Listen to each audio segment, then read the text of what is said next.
자, 1번 보시면 이제 용어의 정의인데요. 용어의 정의는 나온 지가 좀 됐습니다. 2년간 안 나왔어요. 그런데 자주 나오는 내용인데 2년간 안 나왔으니까 이번에 나올 가능성이 높고요. 자, 1번 보시죠. 자, 1번. 지적소관청이라 하면 지적공부를 관리하는 지방자치단체인 시군구를 말한다. 지방자치단체가 아니라 중앙행정기관으로서 그 하위기관, 중앙행정기관의 하위기관으로서 특별자치시장, 시장, 군수, 구청장을 말합니다. 시군구와 시장, 군수, 구청장은 별개예요. 대한민국과 대한민국 대통령은 별개이듯이 그래서 지방자치단체인 시군구가 아니라 그냥 특별자치시장 그리고 시장, 군수, 구청장. 특별자치시장도 지적소관청에 포함이 됩니다. 세종시 하나 있죠. 자, 2번 지목이란 토지의 주된 형상 그러면 바로 틀렸죠. 용어의 정의는 항상 정확해야 됩니다. 뭐 조금이라도 틀려서는 안 돼요. 형상이 아니라 그 모양이 아니라 그 용도에 따라 정해지는 거죠. 그래서 주된 용도에 따라 토지의 종류를 구분하여 지적공부에 등록한 것을 말한다. 등록되어야 효력이 발생하기 때문에 등록한 것을 말한다. 이런 말이 꼭 들어갑니다. 3번 토지의 이동이란 토지의 표시. 자, 토지의 표시라 하면 토지의 소재, 지번, 지목, 면적, 경계, 좌표를 말하죠. 이 6가지만을 우리는 토지의 표시라고 합니다. 이 토지의 표시를 새로 정하거나 변경, 말소하는 것을 말한다. 자, 오늘 마지막 시간 정도에 토지의 이동을 이제 들어갈 겁니다. 그리고 4번 연속 지적도 있는데요. 이 연속 지적도 새로 들어온 제도이기 때문에 꼭 기억하세요. 그 정의를 정확히 기억하셔야 됩니다. 자, 전산화된 지적도 임야도 파일을 이용하여. 그러니까 요게 나올 가능성이 높아요. 한 번도 나온 적이 없는 거니까 새롭게 들어와서. 전산화된 지적도 임야도 파일을 이용합니다. 전산화된, 그러니까 종이를 가지고 이용하는 것이 아니라 그 컴퓨터상에서 한다는 거죠. 전산화된 지적도 임야도 파일을 이용하여 도면상 경계점들을 연결하여 작성한 도면으로서 측량에 활용할 수가 없다라는 것이죠. 연속 지적도는 전산화된 파일만을 이용해서 만든 것이지 지적 측량을 하지 않고 만든 것입니다. 지적 측량을 하지 않고 만든 도면이기 때문에 지적 측량에 활용할 수 없다 이렇게 돼야 되는 거죠. 자, 그리고 5번 축척 변경이란 지적도 또는 임야도에 등록된 임야도에서 틀린 거죠. 축척 변경은 오로지 지적도에서만 이루어집니다. 그래서 임야도라는 말이 들어가면 틀린 표현이 됩니다. 임야도에서는 축척 변경을 하지 않는다. 지적도에서만 이루어집니다.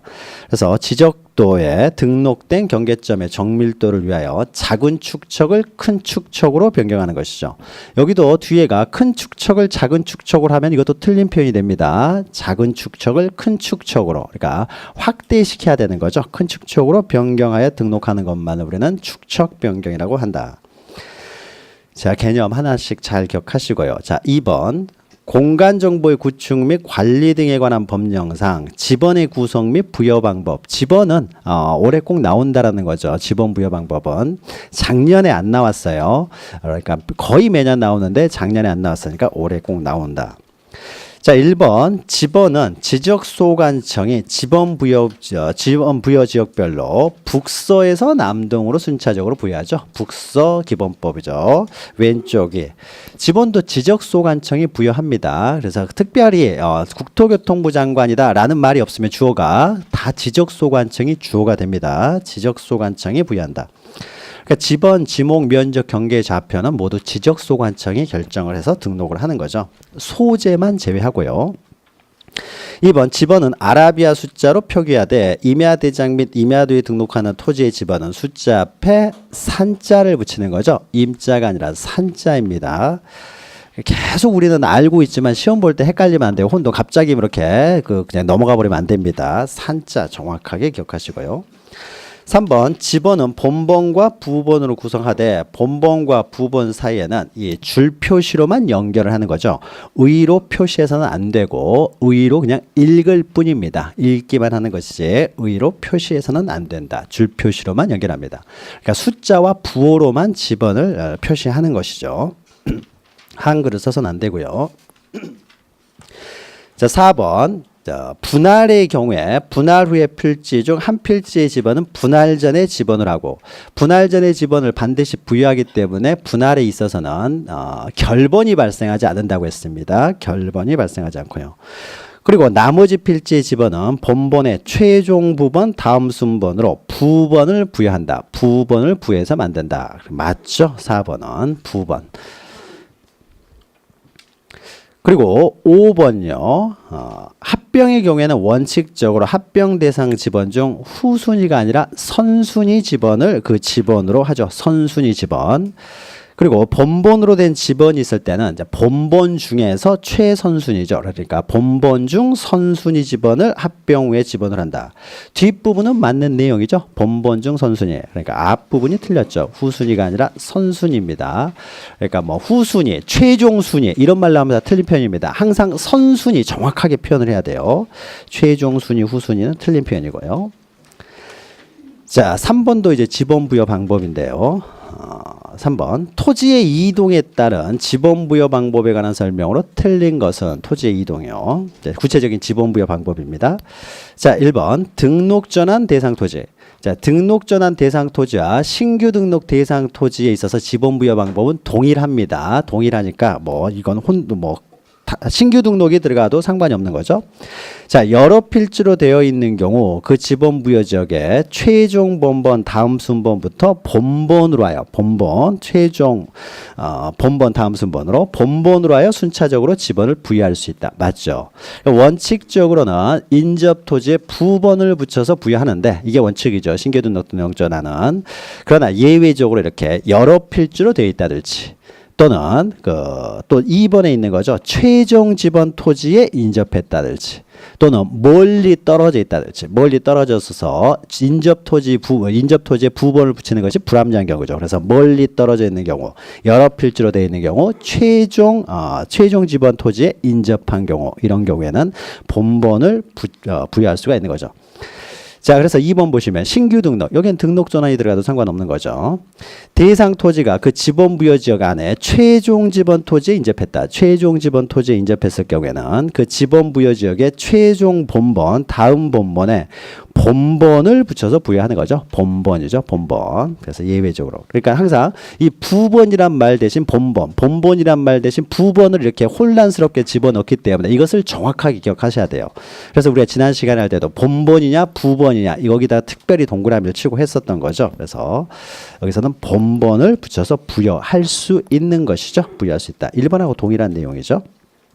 2번이 틀렸고요. 3번 분할의 경우에 분할 후의 필지 중 주거 사무실 등의 건축물이 있는 필지에 대해서는 분할 전의 지번을 우선하여 부여해야 된다. 우선하여 부여하죠. 이런 경우에는 신청할 필요 없습니다. 항상 우선하여 부여하여야 한다. 자, 4번은 이제 합병이죠. 합병의 경우 합병 전의 필지에 주거 사무실 등의 건축물이 있는 경우 건축물. 자, 토지 소유자가 건축물이 위치한 지번을 합병 후의 지번으로 신청하는 때 합병에 있어서는 반드시 신청을 해야 됩니다. 그럴 경우에만 그 건축물이 있는 지번을 합병 후의 지번으로 부여하여야 되는 것이죠. 그래서 합병은 신청이 있어야 된다. 그러나 분할에 있어서는 신청할 필요가 없다. 합병에 있어서 신청을 하지 않으면 원칙으로 가서 본번 중 선순위 지번을 부여하여야 되는 것이죠. 건축물에 있는 지번이 아니라. 자, 5번은요. 자, 축척 변경 시행 지역 안의 필지에 지번을 새로이 부여하는 때는 도시개발 사업 등이 완료됨에 따라 지적 확정 측량을 실시한 지역 안에서의 지번 부여 방법을 준용한다. 했죠. 네 가지 방법이 동일합니다. 자, 지적 확정 측량 실시한 지역. 이것이 바로 도시개발 사업을 실시해서 지적 확정 측량을 실시한 지역의 지번 부여 방법은 바로 축척 변경 시행 지역. 또 지번을 변경할 때. 또 행정구역이 개편됐을 때, 그래서 여러 필지, 그러니까 엄청나게 많은 필지의 지번을 새로 부여해야 되는 경우, 이런 경우에는 바로 지적 확정 측량 실시한 지역의 지번 부여 방법을 준용을 하는 것이죠. 그래서 이 네 가지는 동일하다 이렇게 기억하시면 되겠죠. 축척 변경, 지적 확정 측량, 지번 변경, 행정구역 개편. 자, 지번 부여 방법은 이 정도 알면은 충분하고요. 또 4 보시면은요, 이제 지목에 관한 설명이죠. 자, 옳지 않은 것은 자, 1번 묘지 관리를 위한 건축물 부지의 지목. 자, 묘지는 묘지공원 이런 건 묘지가 되지만은 그 묘지의 관리를 위하여 위한 건축물 부지. 건축물 부지는 거기에 뭐 꽃도 팔고 음식도 팔고 하는 곳이라고 그랬어요. 이곳은 대가 된다. 맞죠? 2번 자동차 운전학원의 지목은 잡종지다. 자, 자동차 관련 시설, 뭐 자동차 운전학원 이런 것들은 모두 잡종지입니다. 잡종지. 그리고 3번 연, 왕골 등을 재배하지 아니하고 자생하는 배수가 잘 되지 않는 토지의 지목은 유지가 되는 것이죠. 유지. 그래서 연, 왕골 등을 재배를 하게 되면 답이 되고요. 재배하는 토지면은 답. 재배가 아니라 자생하게 되면 이제 유지가 되는 거죠. 그냥 물이 고여 있는 토지가 된다라는 거죠. 자, 그리고 4번 도시공원 및 녹지 등에 관한 법률상 공원 중 묘지공원의 지목은 묘지로 한다. 묘지공원은 공원이 아니라 묘지가 된다. 맞죠? 그래서 국립공원, 도립공원, 군립공원도 이것도 자연공원법상 나오는 이런 공원들도 공원이라는 표현을 사용하고 있지만 이것은 공원이 아니라 임야가 되는 거였죠. 그래서 공원이라고 표현되어 있다고 해서 다 공원이 되는 것은 아니다라고 했죠.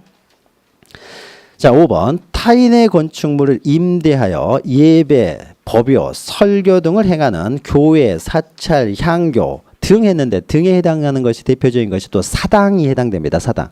제사 지내고 하는 곳들은 사당이 제사 지내는 곳이죠. 이게 다 종교적 색채가 있는 것이기 때문에 교회, 사찰, 향교, 사당 등의 지목은 종교용지가 아니라 이것은 타인의 건축물을 임대하였기 때문에 이것은 대가 되는 거죠. 타인 건축물을 임대하였다. 그래서 대가 되는 거죠. 자, 5번은요, 이제 그 부호 표기인데요. 이것도 자주 나오는 내용입니다. 부호로 표기해야 된다. 뭐 차장 1,000원, 요 네 가지만 차문자를 사용한다. 뭐 다 외우고 계시죠. 그래서 1번 수도용지는 차장 1,000원에 해당하지 않으니까 첫 글자 수가 맞죠.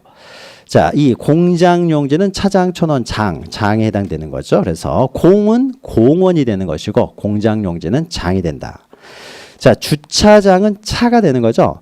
주는 주유소 용지가 주가 되고요.